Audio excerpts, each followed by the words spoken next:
اس کو اپنی زندگیوں میں لانا اور دوسروں کو اس کے لیے دعوت دینا. تو اس کے لیے تیار ہے.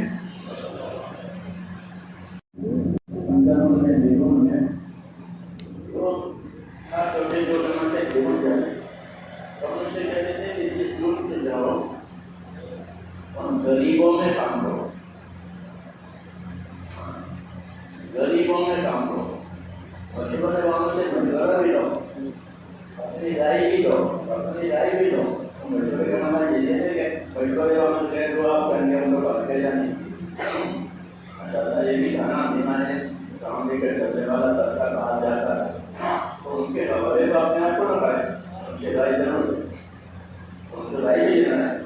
لیکن ہم یہ کہنا ہے کہ ہم کو وہاں بھیجو جہاں کبھی جماعت گئی ہو. یہ مشورہ جواب سے کہو کہ ہم تو کام کے لیے آئے ہیں, مہمان نہیں ہیں, ہمیں ایسے علاقوں میں بھیجو کہ جہاں جماعت گئی. ایک ہمیں ایسے علاقوں میں بھیجو جہاں غریب غریب مسلمان رہتے ہیں, کیونکہ غریبوں کا دن خطرے میں ہوتا ہے. اپنے آزادی کی وجہ سے بھی اور اپنی تنقید کی وجہ سے وہ دین سیکھ نہیں پاتے. غریبی کی وجہ سے چھوٹے چھوٹے بچے بھی کماتے ہیں.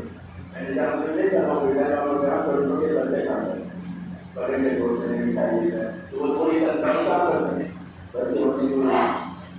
تو غریبوں کے بچے بھی نہیں پڑھ پاتے اور وہ ان کے ماں باپ بھی نہیں پڑھتے. اس لیے اس کو بیچنے سے بچانا زیادہ ضروری ہے. مثلاً دعاؤں میں بھی اللہم انی اسألک خیر الخیرات وترک المنکرات وحب المساکین. کہتا میں آپ سے مانگتا ہوں خیر کی توفیق, شر سے بچنے کی, اور مشکلوں سے محبت, غریبوں سے محبت. کیوں غریب دین کا بھی محتاج ہوتا ہے, مال کا بھی محتاج. اس کی احتیاط دونوں طرف ضروری ہے. دونوں کی جماعتوں سے یہ کہتے غریب غریب مسلمانوں میں کام کرنا, اور جہاں جماعتیں نہیں گئی ہیں ان سے کہنا کہ جب کبھی جماعت جانا گئی وہاں میں گئی تو کیا کہتا ہو گیا. تو بعد میں جا کر کارگزاری سناتے ہیں تو بہت اچھی کارگزاری ہوتی. کیوں کہ ان لوگوں کے لیے کھلا تھا کہ جہاں وہ نہیں پہنچ سکتے تھے, یہ جماعت نے تقاضا لیا تو ان کو وہ مل گیا. تو ان کا خلا تو ہو جاتا ہے. جب تک وہاں جماعت نہیں گئی ہے یہ جماعت گئی تو ان کی محنت کا خلا تو ہو جاتا ہے.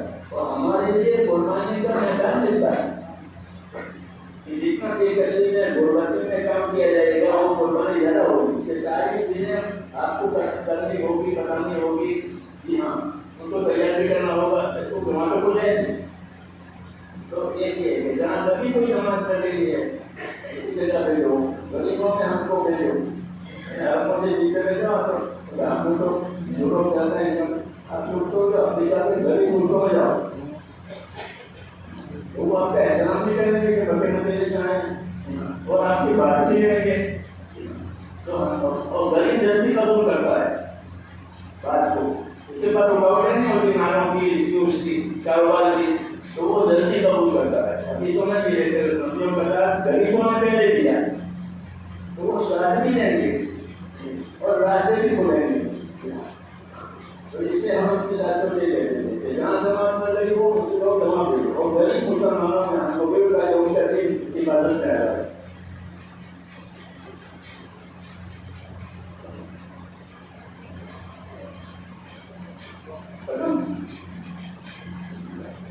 دعاؤں کا میرے بھائیوں کو بہت احترام کر رہے ہیں. یہ دور ہے دعا, یہ دور دعا کا ہے. وہ حالات کا بہت بڑا دباؤ صحابہ نے سوچا اندر والے حال میں کہ بہت دباؤ ہے, پریشانی ہوا. کیا مانگے؟ یہ مانگو اللہ ہم کو روا دینا, رامن روا دینا, اللہ ہم کو روا دینا, رامن روا دینا. یہ دعا مانگا ہوا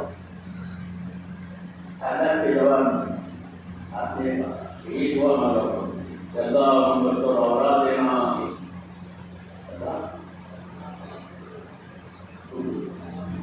ہاں یہ دعا بتائیے حالات کا دباؤ پڑا, یہ دعا